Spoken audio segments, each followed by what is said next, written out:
नमस्कार दोस्तों, मैं doctor Pradeep Yadav, consultant physician. आज आपको अस्थमा के बारे में बहुत ही महत्वपूर्ण जानकारी देने जा रहा हूँ। अस्थमा क्या होता है? जैसे कोई पेशेंट आता है, बताता है हमको कि सर मुझे रात में या कभी भी छाती में से सीटी की आवाज़ें आती हैं, साँय-साँय जैसा होता है, खाँसी आती है, आँखों के आसपास भी खुजली होने लगती है, ठंडा पानी पी लिया उससे भी खाँसी आती है, छाती में सीटी की आवाज़ें आने लगती हैं, धूल में जाते हैं, धुएँ में जाते हैं तो खाँसी आती है और सांस फूलने लगती है। तो ये सारे लक्षण हैं अस्थमा के। अब अस्थमा दिमाग में आएगा लोगों को, अस्थमा किसी-किसी को हो जाता है, किसी को नहीं होता। तो इसका जो मेन कारण है वो है आनुवंशिक कारण। माँ-बाप को अगर अस्थमा की समस्या है, साँस की समस्या है, तो उनके बच्चों में भी सांस की समस्या होने के बहुत ज़्यादा चांस होते हैं। आनुवंशिक के साथ-साथ इसमें कुछ ट्रिगर फैक्टर भी होते हैं। ट्रिगर फैक्टर जैसे डस्ट से एलर्जी, डस्ट है और स्मोकिंग है। इसके अलावा आपका पॉलन ग्लैंड एलर्जी है।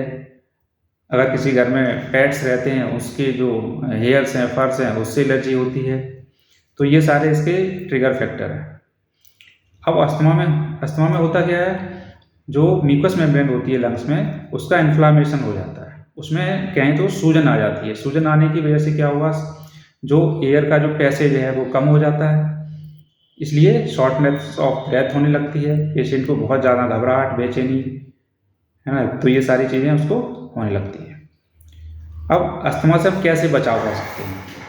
अस्थमा से बचाव करने के लिए हमें सबसे पहले तो जो हमारे ट्रिगर्स हैं, जो एलर्जेंस हैं, जैसे डस्ट है, धूल, मिट्टी, धुआं, ठंड, इससे हमें बचाव रखना है।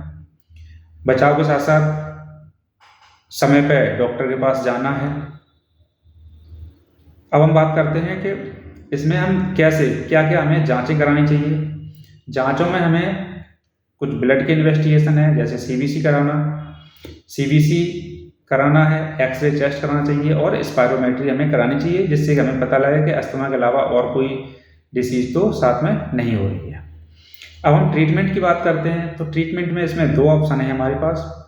एक इन्हेलर है और दूसरा ओरल मेडिसिन्स है।